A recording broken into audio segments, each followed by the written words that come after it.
먼저 각자 자기소개를 간단히 하고 공동선 대화를 시작하겠습니다. 공동선 대화의 사회를 맡은 저는 인권운동 네트워크 바람에서 활동하고 있으며 희망버스 기획단에서 대변인을 맡아서 활동했습니다. 명숙입니다. 반갑습니다. 반갑습니다. 저는 거제 통영 고성 조선 아청지회 부지회장으로 활동하고 있습니다. 일채한입니다. 저는 아사히 비정규직 지회 지회장이며 비정규직 이제 그만 공동소집권자로 활동하고 있습니다. 차은우입니다. 반갑습니다. 저는 마창거제 산재추방운동연합에서 활동하고 있습니다. 이은주입니다. 반갑습니다. 반갑습니다. 민주사회를 위한 변호사 모임 노동위원장 이영우입니다. 한반도 최남단에 위치해 있고 조합원은 150여 명에 불과한 대우조선해양하청 노동자들의 51일간의 파업투쟁이 대한민국을 흔들었습니다. 이 파업이 한국 사회를 뒤흔들었던 이유가 무엇이었는지 공동선 대화에서 함께 이야기해보도록 하겠습니다. 오늘 대화가 줌을 통한 온라인상에서 이루어지고 있는데 참석하고 계시는 분들이 활동하고 있는 곳이 전국 각지이기도 하고 유채한 부지회장이 도크에서 한 달 동안 0.3평 철제 구조물을 만들어 독거농성을 건강을 회복해야 할 필요도 있어서입니다. 대우조선해양하청 노동자들의 파업투쟁은 지난 2019년 11월 있었던 톨게이트 비정규직 노동자들의 투쟁 이후에 우리들의 가슴을 뛰게 한 투쟁이었던 것 같습니다. 대우조선해양하청 노동자들의 파업투쟁이 한국 사회를 뒤흔들었던 이유는 높이 1m, 가로 세로 80×80cm의 0.3평 철제 구조물을 만들어 스스로를 가두고 그 안에서 옥쇠를 가구하고 농성하는 등의 처절한 투쟁이 시민들의 마음을 사로잡기도 했지만 더 중요한 이유는 대우조선해양 사주는 회돈을 벌지만 10년이 넘는 숙련 용접 노동자는 월 200만 원이 조금 넘는 급여를 받는 상황 등이 알려진 이유도 있는 것 같습니다. 2015년부터 조선업계가 불황이라며 회사는 하청 노동자들의 임금을 삭감하고 하청 노동자들을 쫓아냈고 그동안 회사는 상여금 550% 중 150%는 삭감하고 400%는 일방적 기준을 정해 기본급으로 편입했습니다. 쫓겨났던 하청 노동자들이 저임금인 조선업에 다시 돌아오지 않고 있고 부족한 인력은 산재사고로 이어집니다. 대우조선해양에서 2021년 11월, 2022년 2월까지 노동자 3명이 산재로 숨지고 9명이 다쳤습니다. 2009년에도 6명의 노동자가 산재로 목숨을 잃었습니다. 하청 노동자의 임금 인상 30% 요구는 생존권과 생명을 확보하기 위한 최소한의 요구입니다. 함께 살자는 정당한 투쟁이었기 때문에 국민들도 함께 분노했고 파업이 한국 사회를 뒤흔든 원동력이라고 생각합니다.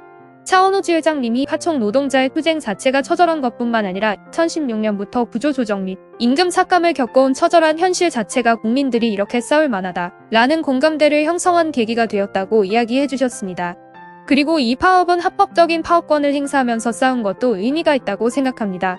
이은주 활동가의 이야기를 들어보겠습니다. 대우조선해양 하청 노동자들이 파업투쟁 농성에 들어가면서 말한 국민 여러분 죄송합니다. 이대로 살 수는 없지 않습니까? 라는 절규를 들으면서 온몸이 전류가 흐르는 듯 했습니다. 그 절규에 대해 나는 어떻게 해야 되지, 우리는 어떻게 답해야 되나를 스스로에게 물었습니다. 정부 통계로 한국 사회의 비정규직은 800만 명이니 실제로는 그 이상일 것입니다. 수많은 노동자들이 건설 현장에서, 자동차 조립 공장에서, 드라마를 만드는 제작 현장에서, 톨게이트에서 각자가 노동하는 공간과 노동의 모습이 다르고 만들어낸 생산품이 다를 뿐이지 다단계 하도급 구조 속에서 노동자로서의 권리가 배제된 채로 고통 속에 일하는 것은 비슷합니다. 그렇게 살아가는 노동자의 모습이 대우조선해양하청 노동자들의 철저한 파업투쟁으로 국민들에게 드러나게 된 것입니다. 한 명은 도크 밑에 0.3평 철장 속에 스스로 몸을 가두고 6명은 위태롭게 블럭 난간에 올라가 있는 모습이 실제로 출구 없는 대다수의 비정규직 노동자들의 삶을 그대로 보여주는 것이었습니다. 이렇게 숨죽여 살아왔던 고통스러운 삶이 드러나면서 어떻게 이렇게 살 수 있나요? 어떻게 살아야 될까라는 질문에 세상이 답을 시작했고 사회적 연대로 이어진 것이라고 생각합니다. 그리고 가로 80cm, 세로 80cm, 높이 1m, 0.3평이 안 되는 위태로운 그 공간이 실제로 유채한 부지회장이 평상시에 늘 일하는 공간이라고 합니다. 옥쇠 농성할 때는 핸드폰이 없었기 때문에 철제 틀에 발을 정자를 써가며 하루하루를 보냈다고 들었습니다. 자신을 포함한 비정규직 노동자들의 끊임없는 고통을 깨트리기 위해 끝까지 싸워야 한다라는 절실한 마음과 국민들의 응원이 유채한 부지회장이 그 공간 안에서 버틸 수 있는 힘이 아니었을까 생각합니다. 이대로 살 수 없지 않습니까? 라는 문구가 시민사회에 큰 호응을 얻었습니다. 이대로 살 수 없다는 것이 절망의 표현이면서 동시에 싸울 수밖에 없는 절박한 하청 노동자의 현실을 잘 드러냈다고 생각합니다. 그래서 그 절규에 응답하는 국민들과 다른 사업장의 노동자들이 함께한 것이 아닐까요? 이 문구는 어떻게 해서 나왔습니까? 작업 중단을 위해 작업장을 가릴 현수막이 필요했고 그 현수막에 지금처럼 살 수는 없지 않습니까? 라는 문구를 썼는데 현장 호응이 좋아서 저도 그 문구를 조금 바꿔 쓴 것입니다. 이용호 변호사는 희망버스 사회도 보고 토론회도 여러 번 참석하는 등 대우조선해양하청 노동자들의 투쟁에 많이 연대하셨습니다. 대우조선해양하청 노동자들의 파업 투쟁이 한국 사회에 영향을 미친 이유는 무엇이라고 보십니까? 많은 분들이 대우조선해양하청 노동자들의 파업 투쟁에 대해서 공감했습니다. 유추한 부지회장이 좁은 공간에 스스로를 가뒀고 6분은 고공에 올랐습니다. 그간의 비정규직 하청 노동자들이 처해 있던 열악함과 절박함을 국민들이 본 것이라고 생각합니다. 주장하는 내용의 진정성을 많은 국민들이 인정하면서 한국 사회에 울림을 줬다고 봅니다. 핵심적으로 건드렸던 문제는 5년 동안 빼앗긴 임금과 하청 노동자들의 장기간에 걸친 열악한 노동 현실이었습니다. 그리고 노동 조건은 원청과 이야기해서 풀어야 되는데 그렇게 하기 어려운 다단계 하도급 구조들과 그로 인해 노동 세건이 철저하게 짓밟히고 있다는 것을 파업 투쟁 과정에서 보여줬다고 생각합니다. 이렇게 대우조선해양하청 노동자들이 노동권과 기본적인 인권조차도 전혀 보장받지 못하는 현실이 절박하고 진정성 있게 드러나 많은 공감과 울림을 주었다고 생각합니다. 하청 노동자들은 파업권을 확보하기가 어렵습니다. 파업권을 확보하기까지의 과정과 이번 파업이 외부에 그나마 알려질 수 있었던 계기 등에 대해서 듣고 싶습니다. 조선소는 노동조합 자체를 인정하지 않으려는 분위기가 워낙 강했습니다. 복수노조는 걸림돌이 되지 못할 정도였고 복수노조도 못 만들 만큼 열악한 현실이기 때문에 시간이 좀 걸렸을 뿐 오히려 파업권을 획득하기가 쉬웠습니다. 회사는 계속 교섭을 회피하면서 파업권을 안 주려고 했지만 어쨌든 기본적인 권리니까 파업권 확보는 문제가 없었습니다. 그리고 합법적인 파업을 진행했습니다. 그래서 파업권을 확보하지 못하고 싸운 작년 파업보다 훨씬 적은 노력으로 많은 성과를 냈고 파업권이 상당히 큰 권리라는 걸 조합원들이 깨달았습니다.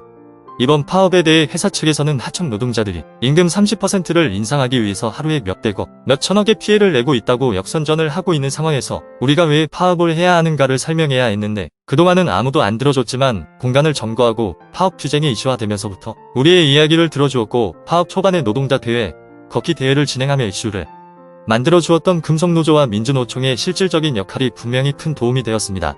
그리고 시민단체, 종교단체도 결합해 주었고 언론도 자기 역할을 좀 해주면서 이번 파업이 한국 사회에 조금이나마 영향을 끼쳤다고 생각합니다.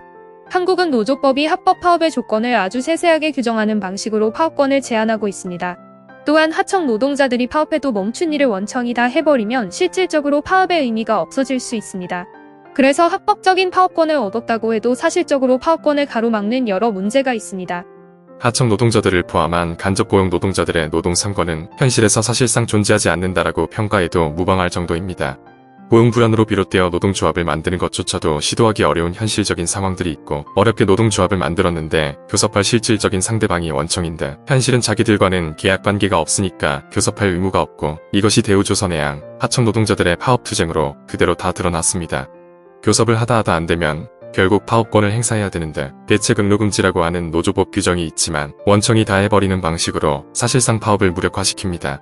또한 실질적인 조합 활동은 원청 사업장에서 해야 되는데 대법원이 최근 일부분을 열어주긴 했지만 여전히 원청 사업장에서의 하청 노동자들의 조합 활동 증행위 활동 등에 대한 법제도적인 제약은 여전히 있습니다. 노동 3권이 매우 제약되어 있고 사실상 형해화된 상황으로 이런 부분들에 대한 근본적인 문제 제기가 필요합니다.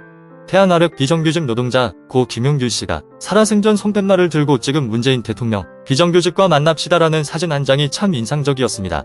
대우조선해양하청 노동자들의 파업 투쟁도 이대로 살 수는 없지 않습니까? 라는 사진 한 장이 큰 반향을 일으키기도 했지만 이미 우리 사회에는 비정규직 투쟁이 필요하다는 공감대가 있었고 이 공감대가 대우조선해양 파업과 맞물리면서 국민들의 공감과 지지가 있었던 것 같습니다. 파업 투쟁의 금속노조나 민주노총의 참여나 이슈화가 저절로 된 것은 아니라고 생각합니다. 처절하고 열심히 싸웠기에 알려지기도 했지만 이 투쟁을 알리고자 하는 비정규직 노동자들의 연대 투쟁도 한몫을 했다고 봅니다. 차원우지 회장은 예정되었던 아사히글라스 투쟁 집회를 연기하고 비정규직 노동자들은 대우조선해양하청 노동자들의 파업 투쟁에 연대해야 한다고 말하면서 연대 투쟁에 나섰는데 그 이유는 무엇인가요? 비정규직의 투쟁은 어떤 투쟁이든 투쟁 주체의 동력만으로는 한계가 분명합니다. 그래서 반드시 함께 힘을 모아 싸워야 하는 투쟁들이 분명히 있습니다. 9년 11월에 있었던 톨게이트 비정규직 노동자들의 투쟁과 대우조선해양하청 노동자들의 파업 투쟁이 대표적입니다. 그들은 사력을 다해서 투쟁하고 있었던 상황이었고 거기에 더할 수 있는 것은 외부의 힘, 함께 싸우는 비정규 노동자들과 민주노조의 힘들이 작용해서 실제로 민주노총과 금속노조도 함께 싸우도록 만들어야 사회적으로 훨씬 더 영향력 있는 목소리를 낼 수 있습니다. 우리 모두 집중해서 함께 투쟁해야 한다고 판단한 겁니다. 일반적인 임단협 투쟁의 경우 적정 정도 수준으로 투쟁하고 서로 합의하는 수준이 일반적인 데 비해 대우조선해양하청 노동자들의 파업투쟁은 그렇지 않고 죽느냐 사느냐가 달려있다고 느껴지는 투쟁이었기 때문에 저희들은 별 이해 없이 빠르게 집중했습니다. 거통고 조선하청지회의 파업투쟁은 갑자기 일어난 투쟁이 아닙니다. 작년과 재작년에도 조선하청 노동자들의 투쟁을 통해서 조합원들을 조직한 것으로 알고 있습니다. 이에 대해 유채한 부지회장이 말씀해 주시죠. 2020년과 2021년의 투쟁은 임금 인상을 공장 안에 들어가서 끌어내지 못했습니다. 그리고 그 과정에서 마지막까지 남았던 동지들이 블랙리스트에 이름을 올리며 업체로부터 배척당해서 떠나갔던 과정이 있었습니다. 그렇지만 그 과정에서 우리 동지들이 노동조합에 대한 필요성을 느꼈답니다. 실제적으로 투쟁을 통해 임금을 10,000원 올렸지만 임금을 올린 것보다 현장에서 더 탄압이 심했기에 패배의식이 강해졌고 이제 다시는 우리가 투쟁을 하지 않겠다는 공통적인 정서가 만들어졌습니다. 그런데 블랙리스트에 이름을 올린 동지들이 삼성중공업에 가서 투쟁을 또 하고 있었고 그들이 2020년에는 삼성에서 좀 더 규모 있고 힘있게 투쟁해서 실질적으로 22,000원 정도의 임금 인상을 주도하면서 여러 성과들을 냈습니다. 그러니 대우조선에서 너희들은 가만히 있어 삼성 정도 수준으로 임금을 맞춰준다라고 발표합니다. 그런데 산업은행에서 돈을 안 내놓았으니 대우조선에서도 우리도 삼성 정도는 받아야 되겠다는 요구사항을 가지고 모였고 임금 인상의 요구를 집단의 힘으로 어느 정도 관철시킵니다. 그런데 정규직 노동자들을 동원해서 우리 투쟁을 불법 파업으로 몰아세우고 정경들과 실랑이를 벌인 노동자들, 무단점거로 인해 겪었던 사측의 손해배 상청구 소송에 대한 공포, 그리고 실질적으로 진압부대가 공장에 들어오면서 투쟁을 포기했던 경험이 있어서 2022년도에는 합법적인 파업을 해야 되겠다고 생각을 한 것입니다. 회사는 어떻게 해서든 교섭을 계속 끌어서 파업권을 주지 않으려 했습니다. 이 기간 동안에 지난 2020년과 2021년의 실패에 대한 분노와 조그마한 희망으로 조직력이 유지가 되었다고 봅니다. 실질적으로 파업을 진행하면서 공장이 멈추고 될 것 같은 분위기들이 나왔습니다. 대우조선이 정상적인 사업장이었으면 자기들이 교섭에 나와서 이 문제를 수습하려고 했을 텐데 실질적인 주인인 산업은행과 정부의 눈치를 볼 수밖에 없는 특이한 상황이었고 그런 상황에서도 포기하지 않고 싸운 것이 국민들의 공감과 지지를 이끌어낼 수 있었던 것 같습니다. 조선산업에서의 다단계 하청 구조로 하청 노동자의 삶은 바닥이 아니라 지하로 가는 상황이 계속되고 있습니다. 이은주 활동가도 덧붙여 말씀해 주시죠. 조선하청 노동자들의 조직화의 역사는 깁니다. 한라그룹이 부도나고 한라중공업 구조조정이 임박한 상황에서 전국 최초로 한라중공업 사내하청 노동조합이 만들어집니다. 그리고 한라하청노조는 실제로 민주노조운동 안팎의 비정규직 노동자들을 조직화하는 것, 그리고 투쟁의 중요성을 각인시키는 상징적인 투쟁과 함께 조선소에는 유령과 같이 떠도는 블랙리스트가 계속 구전되며 여전히 그 투쟁이 트라우마로 남아있습니다. 한라투쟁 이후에 실제로 삼성중공업을 제외한 많은 조선소의 모든 회사에서 사내 하청 노동자나 비정규직 노동자들의 조직화와 투쟁이 이어졌습니다.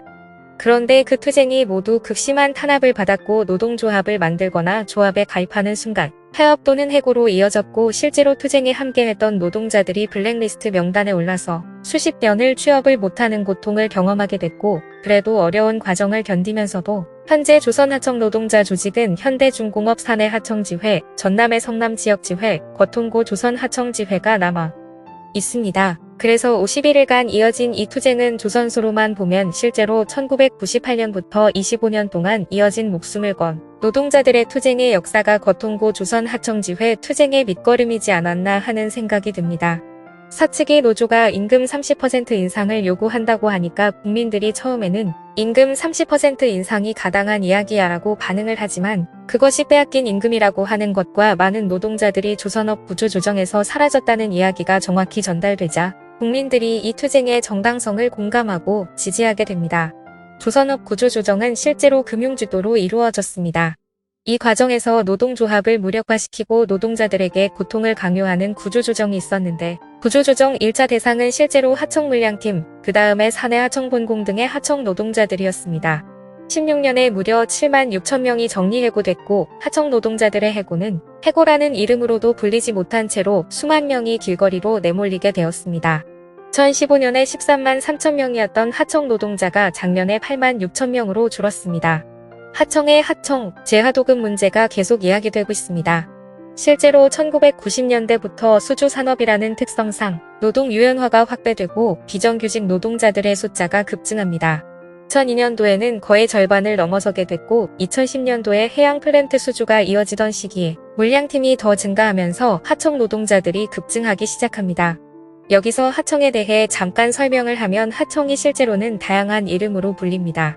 하청 노동자는 본공이라는 1차 하청과 물량팀 아웃소싱이라는 2차, 3차 하청이 있습니다. 현대중공업에서 요즘은 단기 프로젝트 팀을 프리랜서라고 부르기도 합니다.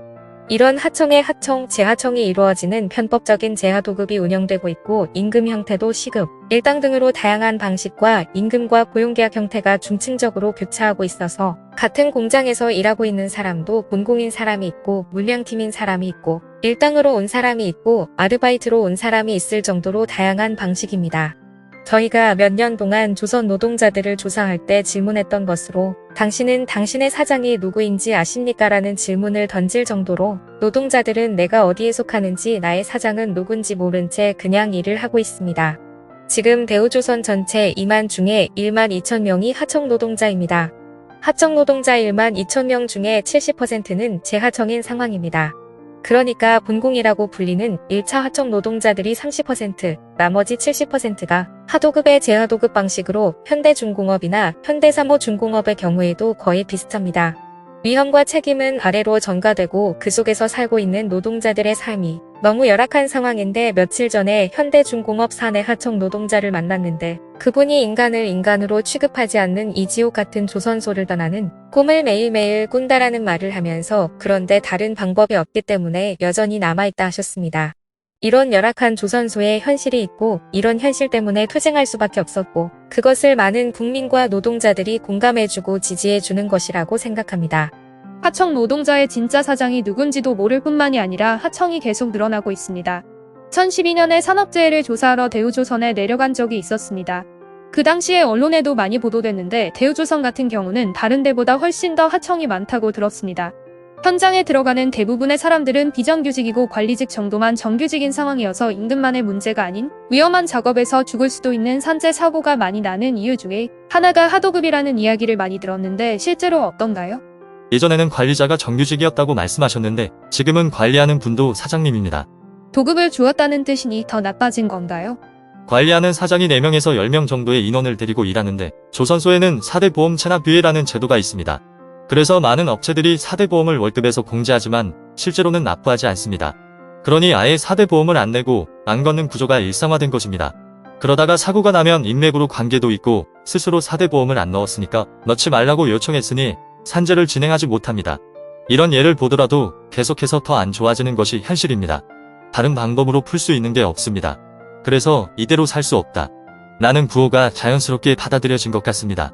명속, 물량팀 이야기나 산재 이야기를 들으니 다단계 하청 구조가 심각한 상황입니다. 대표적인 불완전한 재하도급 형태가 물량팀이라는 것 같은데 이게 뭔지 설명해주세요. 물량팀을 간단하게 표현하면 일을 물량에 따라 부분적으로 재하도급 받아서 하는 것으로 수단과 방법을 가리지 않고 빨리 해야 됩니다. 왜냐하면 봉사 단가가 100만원으로 정해져 있으면 어떻게 해서든 일을 빨리 해서 이윤을 남겨야 하는 구조인데 처음에는 단가가 100만원이었는데 다음엔 80만원, 또 다음엔 60만원, 지금은 40~50만원까지 떨어져 있습니다. 그러니까 40~50만원을 받아서 이윤을 남기려면 안전은 무시하고 무조건 빠르게 더 불안정한 상태로 작업을 할 수밖에 없는 상황에 놓인 것이 지금 물량팀의 현실입니다. 물량팀이라는 게 주로 공장 밖에서 해가지고 납품하는 건가요? 아닙니다. 현장에서 보면 반장이 있고 조장이 있는데 이 조장들이 사업자 등록을 하고 반장한테 물량을 받아서 자기 조원들과 함께 일하는 겁니다. 그런데 일 자체에 단가가 정해져 있으니까 조원들이 최대한 빨리 일을 해서 단가를 따먹는 것이 물량팀인 겁니다. 물량에 따라 계약을 한다는 의미에서 물량팀이라고 부르는 것 같습니다.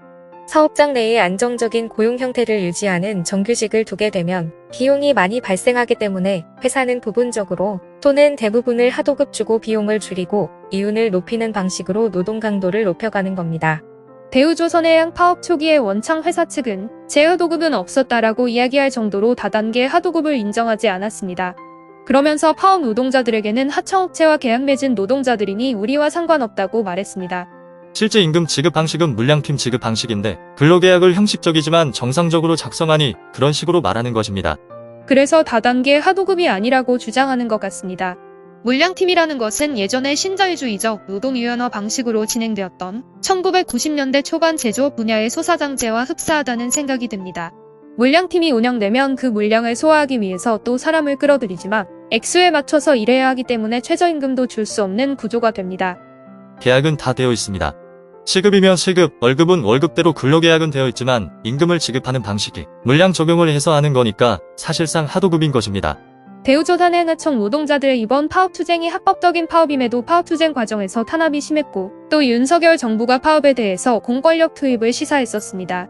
이것이 오히려 많은 국민들의 가슴에 불을 질렀다고 봅니다. 이렇게 열악한 노동 조건에서 일하는 사람들이 파업하는데 회사가 파업을 막고 더군다나 정부가 공권력을 투입해야 되겠냐는 국민들의 분노를 자아낸 것 같습니다. 하청 노동자가 더 파업하기 어려운 부분이 있는 것이 대한민국 현실입니다. 여기서 파업권을 보장하고 있는 노동세권에 대한 부분을 짚고 넘어가야 할 것 같습니다. 미국 등의 국가들은 노동 3권을 헌법에 규정하고 있지 않지만 대한민국은 노동 3권을 기본적 인권으로 헌법에 명시하고 있습니다. 그 구체적인 내용을 법률로 정해서 만든 것이 노동조합 및 노동관계조정법 이하 노조법입니다. 그런데 노조법이 헌법의 노동 3권의 핵심적인 정신인 노동자와 노동조합을 보호하기는커녕 오히려 노동 3권을 제한하고 규제하는 상황으로 노동영법으로 기능하고 있습니다. 체계가 노동자와 노동조합을 형사처벌하도록 이율배반적으로 되어 있습니다. 대한민국에서 정당한 쟁의행위를 하는 것은 낙타가 바늘구멍 통과하는 것보다 더 어렵다라고 이야기할 정도인 상황에서 합법 파업을 한다는 것 자체가 현실적으로 불가능합니다. 근본적인 법제도 개선이 이루어져야 됩니다. 대우조선해양하청 노동자 파업투쟁이 중요한 사회적 과제로 제기한 것 중 하나가 원청의 책임 문제입니다. 이번 파업에 대해 한국사회여론연구소에서 7월 22일, 23일에 걸쳐서 여론조사를 했는데 원청의 사용자 책임을 인정해야 된다라는 의견에 찬성이 반대보다 20% 이상 많이 나왔습니다. 노동을 이슈로 여론조사를 한 것도 이례적이지만 이에 대해서 우호적인 여론조사 결과는 더 이례적입니다. 국민들이 이번 파업 과정에서 원청이 권한과 이유를 취하면서도 정작 그에 합당한 책임과 의무는 하지 않는 행태를 정확히 보았습니다. 또한 200만원 받는 노동자들을 상대로 7, 8천억 원 손해배상 청구 소송을 진행한다고 합니다. 파업 이후 손해배상 가압류가 기다리고 있는 현실을 적나라하게 보고 있습니다. 이번 파업이 원청이 사용자로서의 책임을 지지 않는 문제, 손해배상 가압류가 노동 3권을 파괴하는 수단으로 작동하는 문제, 다단계 하도급 구조의 문제 등을 국민들에게 알려지게 했습니다. 다단계 하도급 구조는 매우 중증화되어 조선업의 실태를 조금이라도 이해하는 사람들은 이것을 바꿔야 한다고 이야기합니다. 2018년도에 STX조선과 삼성중공업에서 대규모 중대재해가 발생했을 때 국민조사위원회를 꾸려 조사보고서에 중대재해 위험의 가장 근저에는 다단계 하도급 구조가 있다. 이것을 바꿔야 된다라는 제도 개선안까지 냈지만 4년이 지난 2022년에도 그대로입니다. 이런 다단계 하도급 구조에 대한 근본적인 법제도 개선 규제를 명확하게 해야 되는데 현실은 그렇지 못합니다.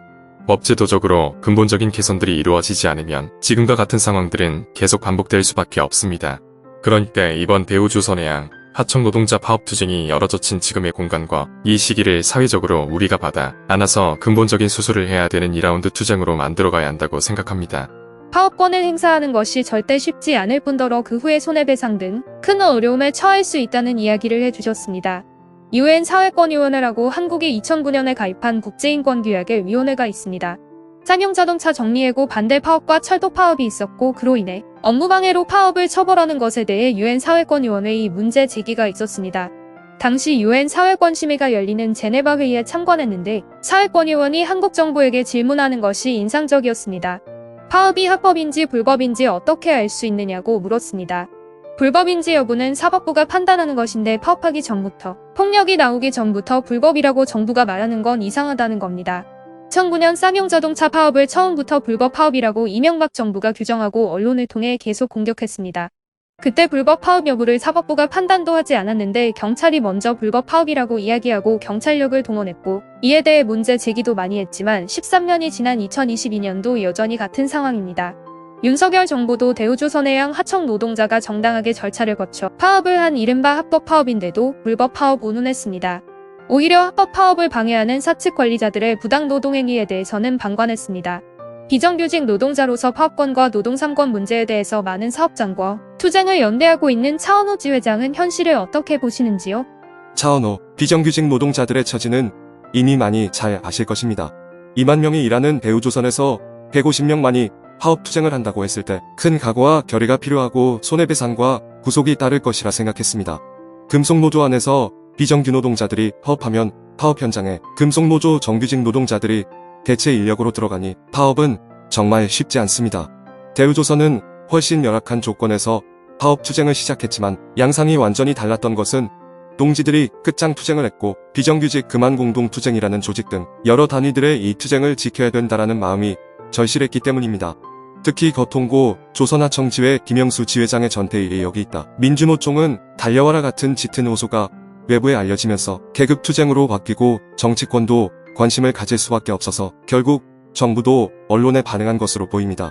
거통고 조선하청지회 150명 동지들은 이 파업을 사회적 투쟁으로 만든 것만으로 성공한 투쟁이고 이긴 투쟁이고 승리한 투쟁이라고 할 수 있지만 이것이 계급 투쟁으로 바뀌면서 민주노조 운동 진영을 어떻게 평가해야 하는지 고민해야 합니다. 금속노조는 이미 승리한 투쟁으로 평가했지만 개인적으로는 금속노조의 정리로만 끝낼 수 없고 운동사회 내에서 평가가 필요하다고 생각합니다. 150명의 동지들은 누구도 하지 못하는 투쟁을 만들어냈기 때문에 승리한 투쟁으로 평가할 수 있고 주체는 정리할 수 있는 투쟁입니다만 정규직 노동자들의 파업 파괴 행위가 있었기 때문에 교섭에 한계가 있었고 끝장 투쟁을 위해 유추한 동지가 철제 틀에 들어간 것입니다. 정규직 노동자들은 금속노조 조합원인데 몇백 명씩 모여서 파업 파괴 행위를 벌였습니다. 이런 행위에 대해 금속노조가 입장이 있는지 궁금합니다. 대우조선 정규직 지회와 연대에서 원하청이 함께 싸워야 된다는 이야기가 있습니다. 당연히 원하청이 공동투쟁을 해야 하지만 파업 파괴 행위는 구분해야 될 문제인 겁니다. 우리 안에서 대놓고 파업 파괴 행위를 벌이는데 정규직과 함께 해야 된다는 이유로 문제를 제기하지 못하면 이런 행위는 끊임없이 반복될 것입니다. 이해 제기가 없다면 이후에 올바르게 평가해내기가 쉽지 않으니 이런 부분들을 제대로 제기하고 그리고 문제 제기를 해야지만 실제 우리가 가지고 있는 한계들을 조금 더 구체화시킬 수 있습니다. 특히나 이런 투쟁들은 우리 모두의 투쟁이고 이 투쟁의 승리는 우리 모두의 승리이기 때문에 여러 다양한 평가들이 나와야 된다고 생각합니다.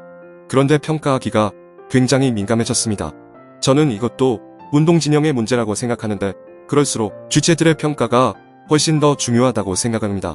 그런데 잘못하면 오해되는 지점들이 있을 수 있어서 쉽게 평가하지 못하고 있습니다. 예를 들어서 우리가 주장했던 정당성 있는 요구들을 쟁취하는데 접근하지 못한 문제가 무엇인가 등을 이야기할 때 마치 150명의 투쟁이 그것밖에 못하려고 했나 이렇게 오해되는 지점들이 있을 수 있다는 겁니다. 결국은 타결된 임금 인상이 낮은 등 요구를 제대로 따내지 못한 부분들 때문에 투쟁한 것이 폄하되어서 안됩니다. 이후에 투쟁의 길을 열어줄 수 있는 사람들을 주체라고 생각합니다. 주체들이 가감없이 열어주고 평가들이 냉정하게 돼야지 운동은 전진할 수 있습니다. 그리고 이 투쟁은 우리가 어떻게 싸워야 되는지를 고스란히 보여주는 투쟁이라고 생각합니다. 금속노조나 민주노총이 자발적으로 여기 왔는지 준비되어 왔는지를 물어보고 싶습니다. 한 사업장의 비정규직이 결사 투쟁한다고 해서 민주노조 운동에 대중운동이 달려올까요? 안 달려옵니다. 이번에는 그래도 좀 달랐습니다. 그럼에도 냉정하게 평가해야 합니다. 너무 긍정적으로만 평가하는 것은 운동적으로는 옳지 않다고 생각합니다. 처음에 파업이 알려지게 되면서도 동시에 거통고 조선하청지회가 금속노조와 민주노총의 적극적인 집중과 투쟁을 호소했던 걸로 알고 있습니다. 그 과정에서 자본과 정권과의 큰 투쟁으로 바뀌었다고 생각합니다. 그리고 저도 주체가 싸움을 열심히 했기 때문에 다 가능했다고 생각합니다. 민주노총과 금속노조는 하청지회의 처절한 호소에 응답을 한 것이고 응답의 결과가 얼마나 되느냐라고 하는 건 과제일 수도 있고 한계일 수도 있습니다. 희망버스는 사회연대 투쟁의 상징적인 의미로서 주목을 받는 지점이 있지만 지역에서의 연대 투쟁은 잘 드러나지 않는 한계가 있는 것 같습니다. 제가 있는 창원을 보면 민주노총 경남지역본부 같은 경우에도 7월 1일 노동자 대회를 영남권 대회로 성사시키기 위해서 전국을 뛰면서 조직했고 경남지역본부의 산별연맹 대표자들이 그것을 결의하는 과정을 통해서 힘을 받았습니다. 물론 그 핵심에는 거통고 동지들이 굳건히 지키고 있었기 때문에 가능했던 것입니다. 대우조선 파업 51일 동안 민주노총 경남본부의 산별연맹 동지들이 매일 출근 선전전을 하고 거제 지역에 가서 선전전도 진행하고 지역투쟁으로 많은 동지들이 관심을 가졌습니다. 그리고 7월 8일 민주노총 집중대회가 있었는데 건설노조 경남건설기지부, 거제지회 동지들은 자체 파업을 결의하고 그날 집회에 참석하기도 했습니다. 전국이나 지역에서 각자의 활동 공간에서 다양한 방식으로 이 투쟁에 연대하고 함께한 동지들이 있었다는 부분에도 주목해야 합니다. 노조운동이 조직의 규모가 커지고 체계가 복잡해지면 움직임이 기민하지 못한 한계가 있습니다. 이번 투쟁에서도 그런 문제점들이 있었던 것 같고 분명하게 평가가 돼야 될 거라는 생각이 듭니다. 한편으로 의미가 있다면 비정규직 투쟁은 생사여 탈권을 내가 결정할 수 없이 정규직 지회나 정규직 노조가 담당하는 방식으로 한계와 비판을 받아왔는데 이번 투쟁에서는 실제로 거통고 동지들이 전면에 나섰고 교섭의 주체로 나섰습니다. 이 과정에 대한 평가도 있었으면 좋겠습니다. 차원호 지회장 말처럼 이 투쟁에 대한 다양한 평가는 한 발 더 나아가는 과정이 아닐까라는 생각을 합니다. 경남 지역 본부도 지역평가회의를 계획하고 있는데 평가들이 많이 진행이 되면서 서로 교차가 되고 공유가 되어야 이번 투쟁의 의미를 제대로 살릴 수 있을 것이라고 생각합니다. 차원호, 이번 투쟁에 금속노조와 민주노총이 적극적으로 결합한 것 같습니다. 9년 톨게이트 투쟁도 현장에서 대의원 대회를 했는데 그때보다는 훨씬 더 적극적으로, 특히나 금속노조 같은 경우는 이번에 위원장이 바뀌면서 훨씬 더 쉽게 할 수 있었던 것 같습니다.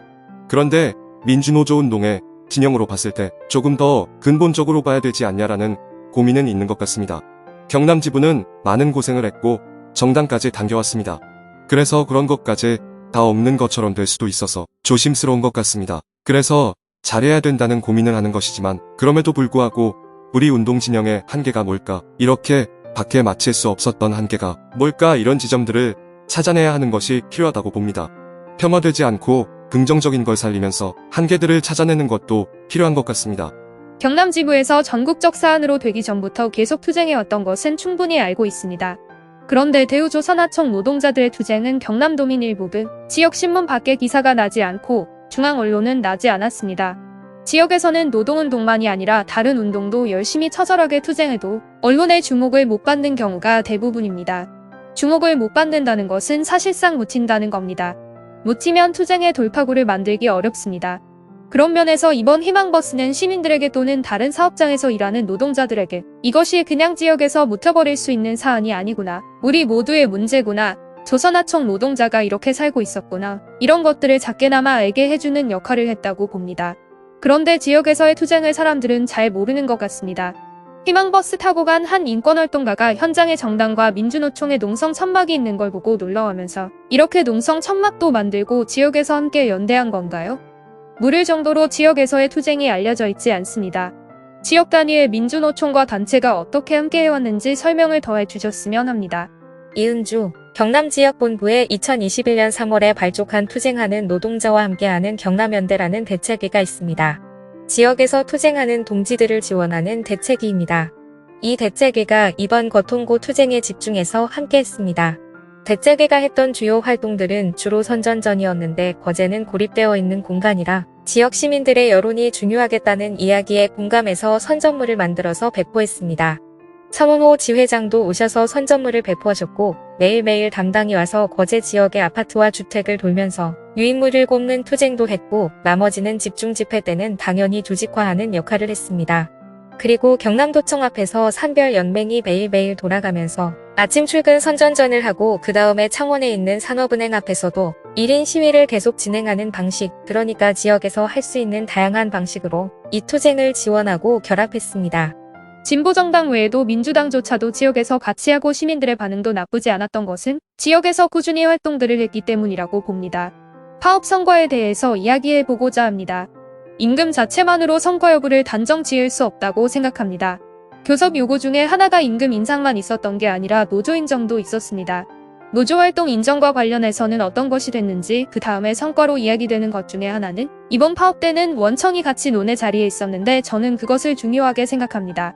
형식상으로는 직접적으로 원청 교섭 이렇게 되지는 않았지만 내용적으로는 같이 이야기하는 자리에 있었다는 점도 큰 성과 중에 하나라고 생각합니다. 이렇게 노조할 권리 혹은 노조 인정 관련한 것까지 포함해서 성과라고 하면 어떤 것들이 있었는지를 이야기해 주시면 좋을 것 같습니다. 유채한 동지가 노조 인정과 관련해서 말씀해 주시지요. 노동조합 인정이라는 것이 까놓고 이야기하면 우리 스스로가 노동조합이라고 인정하면 그만이지만 그렇다고 이것을 성과와 분리할 수 없을 것 같습니다. 2021년에 27일여 파업해서 도장 쪽 노동자들에게 단기 계약 개선, 퇴직금 지급의 결과물을 가져다 주었습니다. 그래서 이번 파업을 패배한 싸움으로 볼 수도 있지만 2020년 투쟁을 뒤돌아보면 선택이 옳았다고 봅니다. 우리가 합의한 여름 휴가, 추석, 설 보너스 이런 부분들이 작지만 현장에서 또 변화로 다가오게 될 것입니다. 이 성과는 결국 노동조합이 현장에 자리 잡고 있어야지만 유지될 수 있는 것이고 인정받을 수 있는 것이라서 글자 몇 자의 의미가 아니라 이것을 가지고 우리가 뭘 할 수 있냐를 좀 더 봐야 될 것 같습니다. 이런 측면에서 우리는 2022년 투쟁에서 노동조합을 지탱할 수 있는 기둥을 얻었다고 말하고 싶습니다. 어떤 성과든 그 성과를 분배하고 이것을 가지고 다시 내년 투쟁을 만들어낼 수 있다는 점에서 잘 됐다고 생각합니다. 차원호 지회장이 이야기한 것처럼 이번 투쟁에 대해서 승리다, 패배다 이런 방식의 단선적인 평가는 적절하지도 않고 오히려 때로는 위험할 수도 있어서 내용적으로 풍부하게 이야기가 되는 것이 맞다라는 생각이 듭니다. 6월 22일부터 유채환 부지회장이 옥새 투쟁하고 다른 노동자들이 고국농성을 진행하기 전까지 저도 큰 관심을 두지 못한 것이 사실입니다. 처음으로 조선일보에서 스트레이트 기사로 투쟁을 다뤘을 정도로 그때까지만 해도 사회적으로 알려지지 않았던 걸로 기억합니다. 이 투쟁이 가지는 본질적인 의미가 뭐냐는 것에 대해서 전국적인 관심으로 공론화되지 않은 것 이전에 우리 스스로 그 투쟁의 본질을 미리 간파하거나 인식하지 못해서 그에 대한 대응이랄까 계획을 만들어가지 못한 것은 아닌지 돌아보게 됩니다. 이 투쟁은 한 사업장의 투쟁이 아니라 대정부 투쟁의 성격도 있습니다. 원청인 대우조선해양 산업은행 결국은 정부를 움직여야 되는 투쟁이라면 이것은 하청지회만의 투쟁이 아니라 결국은 전체 노동운동이 사전에 정확하게 본질을 파악하고 적극적으로 이 부분들의 흐름을 만들어갔어야 되지 않았나 싶습니다. 그리고 원하청 공동투쟁이라고 하는 부분들이 이 시기에 어떻게 드러났는가 보다는 이전의 원하청 공동투쟁의 경험들이 어때왔는지 그것이 단적으로 이번 투쟁에서 드러난 것이라고 생각합니다. 그러면 향후에는 이런 흐름들을 만들어가기 위한 공동의 경험들을 우리가 어떻게 계속 만들어갈 것인지에 대한 고민을 모아나가야 된다고 생각합니다. 평가를 할 때 파업투쟁 시기만을 떼어놓고 볼 것은 아닌 것 같습니다. 그리고 원청이 임금 인상을 해주는 것이 자기들이 이야기하는 수천억 원의 손해하고 비교하면 경제적으로도 맞지 않지만 그렇게까지 계속 교섭에 응하지 않고 요구하는 걸 수용하지 않은 것은 결국 돈 문제라기보다 노조를 인정하지 않겠다는 뜻입니다. 하청지회와 교섭에서 임금 인상에 합의해주는 그런 방식은 절대 취하고 싶지 않았던 것입니다.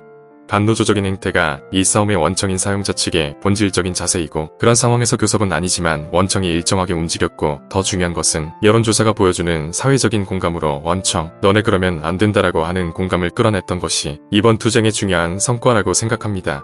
또 한편으로는 여기 사람이 잇따라 조선업 현장에 처절하게 노동하고 있는 하청 노동자들이 있다는 것을 전국적으로 알려낸 것도 중요한 성과라고 봅니다. 맞습니다. 원청인 대우조선해양만이 아니라 대우조선해양 지분을 국책은행인 산업은행이 57%로 절반 이상을 갖고 있기 때문에 당연히 파업투쟁의 해결 주체로 산업은행과 정부도 포함되어야 합니다. 이 주제를 가지고 처음 토론을 해봅니다. 대우조선 투쟁 가지고 우리가 술자리에서는 많은 말들을 했지만 실제로 공론화하지는 못하고 있었는데 단순하게 생각하더라도 주체들의 성과는 엄청난 것입니다. 다들 잊을 수 없는 투쟁을 한 것이고 가슴에 남을 것이며 운동진영에도 대우조선 투쟁이 한 줄기 획을 그은 것이라고 생각합니다. 매일 자신들의 한계를 넘어서는 투쟁을 한 것인데 이후 구속이나 손해배상 등을 잘 견디고 나면 그 뒤에 가지고 올 노동조합의 구심점은 굉장히 클 것입니다.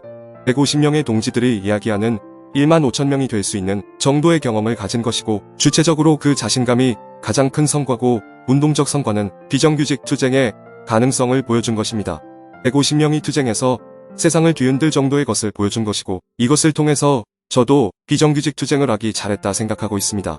아직까지는 전체 운동이 함께하지는 못했지만 그럼에도 불구하고 이 투쟁이 가져온 파급력, 저들을 흔들고 세상을 뒤흔드는 투쟁을 만들었다는 것이 앞으로 훨씬 더 비정규직 투쟁을 준비하고 전체 운동이 준비하면 얼마나 더 멀리 나아갈 수 있는지를 보여주는 투쟁이었다라고 생각할 수 있을 것 같습니다.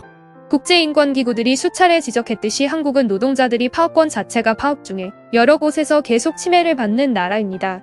대우조선해양 하청 노동자들도 파업권을 침해받기도 했고 파업이 끝나고 나서도 손해배상 등 협박이 있기 때문에 남은 과제들이 너무 크다고 생각합니다. 하지만 희망이 있습니다. 변호사가 이야기했던 대로 7월 25일에 한국사회운운연구소에서 발표한 것에 따르면 52%가 원청의 책임을 강화해야 한다는 것에 국민들이 동의했습니다.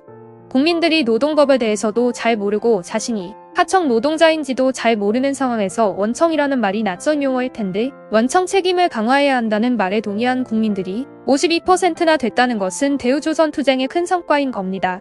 국민들이 답한 원청 책임의 의미는 왜 재벌이나 대기업은 돈만 벌고 책임은 지지 않느냐는 공감대라고 생각합니다. 그 배경은 조선하청 노동자의 열악한 노동 조건과 임금 조건을 보면서 한국 사회의 화두로 던진 것이라고 봅니다.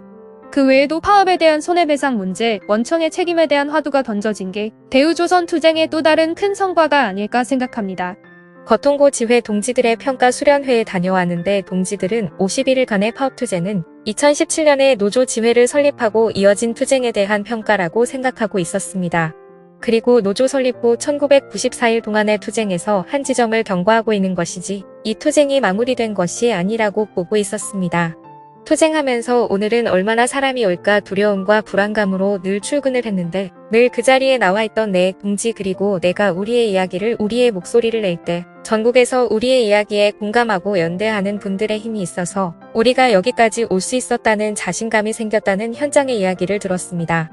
그리고 원래 폐업했던 업체 한 곳 말고도 발판 쪽 업체로 폐업이 이어지고 있어서 고용 문제가 또 화두가 되고 있는 상황인데 동지들은 다시 폐업으로 이어지는 이 과정에 동지를 지키는 투쟁이 앞으로 남아있다며 투쟁을 결의했습니다. 사실한 사업장의 투쟁, 조선소의 투쟁 이렇게 구분될 수 없는 것이 현실이 아닌가 싶습니다. 한 사업장의 투쟁에 그것이 발생할 수밖에 없는 구조적인 원인을 찾아보면 모두가 다 연결되어 있습니다. 저는 51일의 의미를 뒀었는데 수십 년 동안 많은 곳에서 차별받지 않고 인간답게 살겠다고 투쟁해온 동지, 비정규직 동지들의 투쟁이 50이었다고 한다면 그 투쟁의 바탕 위에서 거통고 동지들이 이를 더해서 51이 된 것이 아닌가 생각합니다. 그래서 50일은 새로운 출발이고 앞으로 전진해가는 과정에서는 고통받는 노동자의 목소리, 그리고 자신의 목소리를 내고 세상을 향해서 노동자들이 투쟁할 수 있도록 그 곁이 단단해지고 그 곁에 곁이 계속 만들어지는 노력들이 필요하다고 보며 그 곁이 결국은 연대라고 생각하며 우리한테 과제로 남아있는 것 아닐까라는 생각을 했습니다. 투쟁의 출발에서도 그랬지만 이대로 살 수는 없지 않습니까? 라는 답을 했는데 그 답을 끊임없이 다시 만들어가야 합니다. 그래야 거제를 넘어서 지금도 투쟁하는 화물연대 동지들과 어떻게 연대하고 전국적 전선을 어떻게 형성해 갈 건지에 대한 고민할 수 있다고 보냐. 대우조선해양 하청 노동자들이 던진 과제 중에서 파업권을 제한하고 있는 손해배상 문제나 원청 사용자성 인정 등 법제도 개선에 대한 시민사회의 요구가 커졌습니다. 이와 관련한 구체적인 흐름을 더 이야기해보겠습니다. 3주 전부터 시민사회단체들이 대우조선해양 하청 노동자들의 파업 이후에 우리가 뭘 해야 될까라는 것에 대한 문제의식들을 나누고 있습니다. 문제의식은 계속적으로 우리의 발목을 잡고 있는 법적으로 이야기하면 노조법 2조의 사용자 개념을 확대하자는 것으로 원청의 사용자성과 사용자 책임을 명확하게 인정하는 방향의 사용자 개념을 확대를 하는 것과 노조 파괴 수단, 파업 파괴 수단으로 계속 작용하고 있는 손해배상 가압류 문제에 대해서 근본적인 제도 개선이 필요하다는 것입니다. 그래서 노조법 2조와 3조 개정 투쟁을 전면화하기 위해서는 노동계만의 투쟁으로는 쉽지 않으니 폭넓게 시민사회가 연대해 노조법 개정 투쟁을 위한 연대체를 광범위하게 구성하여 2022년 하반기 정기국회나 늦어도 내년 초 임시국회까지를 바라보는 집중 투쟁의 흐름을 만들어야 한다는 고민들이 있습니다. 실제로 초동 모임을 한번 했었습니다. 20개 단체의 30여 분 정도가 모여서 민주노총 회의실에서 진행했고 기획단 회의, 2차 전체 모임 등을 잡아서 진행할 계획이 있지만 이 모임의 흐름이 어떻게 될지는 아직은 모르겠습니다. 모임분들은 대체적으로 말씀드린 내용에 다 동의하고 공감대는 형성됐지만 시간이 지나면서 윤곽이 드러날 것 같지만 제가 법률가라서 더 그런지는 모르겠는데 노조법 2조, 3조 문제는 경험상 지금 시기만큼 좋은 기회는 없을 것 같습니다. 그래서 이번에는 최소한이라도 바꿔냈으면 좋겠다는 생각이고 국회 입법 공간도 과거에 비하면 그렇게 나쁘지는 않은 것 같습니다. 그래서 이런 여러가지 제반 조건을 가지고 조금이라도 법제도적 개선이 이루어진다면 투쟁할 수 있는 공간들도 열릴 수 있지 않을까 생각합니다. 물론 법 개정 투쟁이라는 게 국회를 상대로 한 입법 투쟁만으로 한정되고 귀결되면 투쟁 자체의 성과도 나오지도 않고 투쟁의 전체적인 성과도 미미할 것이라고 보여서 저는 광범위한 연대체의 흐름을 만들어서 그 속에서는 다양한 방식의 계획들이 배치되어야 한다고 봅니다. 예를 들면 이 광범위한 연대체가 질곡으로 작동하는 이런 현안 문제에 대해서도 같이 연대를 하고 또 다양한 층위의 싸움들도 계속 같이 만들어 나가는 속에서 법 개정도 이루어지지 않겠나 하는 생각이 듭니다. 명숙, 하청 노동자를 비롯해 많은 노동자들이 죽어서 중대재해기업처벌법을 제정할 때 그 흐름은 이전부터 있었지만 결정적으로 시민들이 공감하는 법으로 되기까지는 김용균 투쟁이 있었습니다. 마찬가지로 손해배상에 맞서 파업권을 보호하자 라는 노란봉투법 운동은 손잡고를 비롯한 단체들도 활동하고 쌍용자동차도 열심히 싸우고 유성도 열심히 투쟁한 성과기도 하며 동시에 시민들에게 알려진 것은 대우조선 하청 노동자의 파업이 컸던 것 같습니다. 그래서 이번을 계기로 최소한 손해배상과 업무방해로 올가매고 사용자 원청은 빠져나가는 이런 일들을 바꿔낼 수 있는 제도적 개선까지 이루어지면 좋겠다는 생각을 하고 인권운동을 하는 사람으로서 저도 기대하고 있습니다. 비정규직 투쟁을 오래 해오신 비정규직 당사자로서 이후의 과제, 이 과제가 모두가 공감하듯이 대우조선은 하청 노동자들만의 과제는 아닐 테니까 이것에 대해선 어떻게 생각하시는지 차은호 지회장도 이야기해 주시면 좋겠습니다. 비정규직 노동자들은 노조할 권리가 전혀 없습니다. 기본적으로 노조를 만들면 해고되고 하나만한 교섭을 하청하고 하는 현실이 제일 심각한 문제인데, 이 변호사께서 이야기한 것처럼 제도 개선과 함께 우리 사회와 전체 운동 진영이 비정규직 투쟁에 더 집중해서 하나의 꼭지로 잡고 투쟁을 해야 됩니다.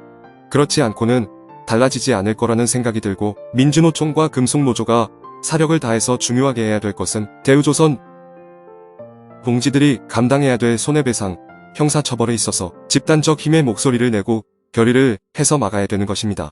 예전 상용자동차나 유성처럼 투쟁할 때는 집중하지만 지나고 나면 개별이 감당하는 몫으로 가면 안 됩니다. 그래서 지금부터 주체 동지들이 여기 전태일이 있다라고 목소리 낸 것처럼 저희가 할 수 있는 단위들이 전체 다 붙어서 방어를 해야 대우조선 투쟁이 훨씬 더 살아날 수 있습니다. 그래서 현재 끝나지 않은 이 투쟁을 함께 끝까지 잘 마무리하기 위해 고민하고 더 집중하고 있습니다. 개인적으로는 형사처벌 이야기가 걱정됩니다. 손해배상은 엄포만 하고 있고 청구는 하지 않고 있습니다. 만약 손해배상 7천억 원을 청구하면 소송인지대만 2억 원이 넘는다고 합니다. 그래서 원청이 당장 손해배상 청구를 할 것인지는 지켜봐야 할 것 같습니다. 형사처벌 문제는 파업 끝나자마자 고용노동부를 비롯한 3개 부처가 엄중 처벌 이야기를 했는데 그 상황에 대해 유채한 동지가 아는 만큼 이야기를 해주었으면 합니다. 지회장에 대한 수사가 집중되고 있는 것 같고, 2021년, 2022년 지금까지 경험을 보면 이미 투쟁을 시작할 때부터 부족에 대한 각오가 있었기 때문에 내부적으로는 별 문제가 없습니다. 그런데 이 힘든 투쟁을 했지만 조선소 전체 대중들이 받아들이는 저렇게 해도 크게 바뀌는 게 없다는 패배감을 빨리 바꾸기 위해서 현장에서 다시 노동조합 투쟁을 만들 수 있는 구조들을 만들어 놔야지 2022년 투쟁이 승리로 평가될 수가 있습니다. 그리고 차은호 지회장이 말씀하셨듯이 파업 후 상황을 몇몇 사람이 다 져야 되는 것인지, 만약 그렇다면 그런 방식으로 우리가 다음을 만들 수 있나 하는 고민들이 꼭 필요한 것 같습니다. 누구 하나가 목숨을 걸고 다 해버리고 나면 그 사람 사라지고 나면 또 예전으로 돌아갈 것 아닙니까? 그런 문제의식들이 있고 아직 끝난 것이 아니기 때문에 충분히 잘할 수 있을 것이라고 생각합니다. 끝으로 각자 하고 싶은 이야기가 있으면 하고 오늘 공동선 대화를 마무리하도록 하겠습니다. 투쟁의 중심에 있었던 동지들을 만나면서 마음이 무겁기도 했지만 평생의 새로운 동지를 또 만났다는 생각도 하게 됩니다. 노동조합을 처음 만들어서 현장에 조끼를 입고 들어갈 때 나를 인간 취급하지 않던 사람한테 내가 큰 목소리를 낼 수 있었던 그 순간의 기억들을 가지고 있는 것처럼, 파업투쟁은 우리의 목소리를 통해서 세상을 뒤흔들 수 있고 연대의 힘을 만들 수 있다는 자신감을 얻게 하고, 이를 통해 새로운 출발을 하는 동지들도 있을 것입니다. 그런 동지들을 계속 만나고 확장해 가는 것이 민주노조운동 진영이 해야 될 역할이 아닐까 생각합니다.